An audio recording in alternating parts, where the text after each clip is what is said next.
अस्सलाम वालेकुम, मैं हूं शहजाद अमान और आप देख रहे हैं ASA TV।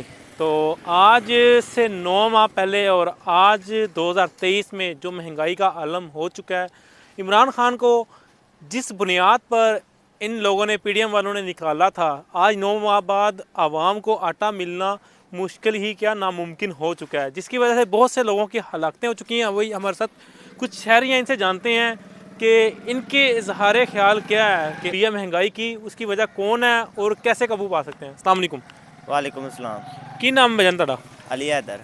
अली हैदर, मुझे भाई बताएं, आज जिस तरह महंगाई है, आटा जो है 2500-2600 पे पहुंच गया और आटा ना मिलने के बराबर, तो क्या कहेंगे आप? भाईजान, सब तो पहले तो मैं ये कहना चाहूँगा कि जितनी हमारे मुल्क में सर सब्ज़ी आटा तो हमारे मुल्क में ख़त्म हो ही नहीं सकता, क्योंकि हमारे मुल्क में जितनी सर सब्ज़ी है इसके दौरान हमारे मुल्क से आटा ख़त्म नहीं हो सकता। ये आटे को छुपा रहे हैं, गंदम को छुपा रहे हैं इसलिए कि रेट बढ़ाएं और अवाम से ज़्यादा पैसे लेके फिर इनको फ़रोख्त करें, और इसी वजह से आप देख रहे हैं मुल्क के हालात बहुत ज़्यादा ख़राब हो चुके हैं। तो मुझे ये बताएं कि इस पे काबू कैसे पा सकते हैं? इस पे काबू तो इमरान खान साहब आए हुए थे।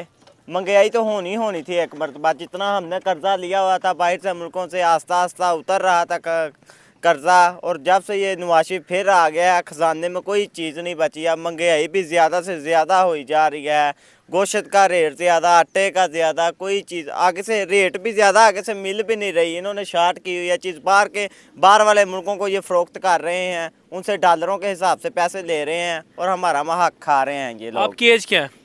मेरी एज सिर्फ 15 साल है। तो आपको इतना शऊर, इतनी बातों का कैसे पता है? मुझे हमारे साथ ये होता है, हम छोटे गांव के लोग हैं, हमारे साथ ज्यादती होती है, हम इसलिए कहते हैं।